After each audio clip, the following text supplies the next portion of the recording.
So guys, for the first step, you want to go to search and type in edit group policy. Click on it.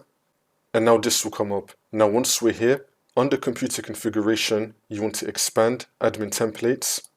And now you want to expand Windows components. And now you want to expand BitLocker drive encryption.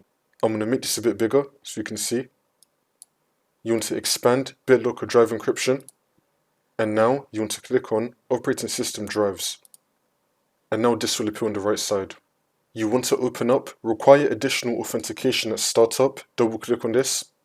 And now once we're here, you want to set this to enabled. And now under it, you want to tick this box. Tick this box and then click on OK. For the next step, you want to go to search and type in services. Click on it. And now once you're on this, you want to find BitLocker Drive Encryption Service. Double click on it. Make sure that you have the startup type on automatic and then click on start, which will then make the service status running, and then click on OK. Once you do all of this, the problem should be fixed. If it's still not fixed, then just restart your computer, come back into Windows, and then the problem should be fixed.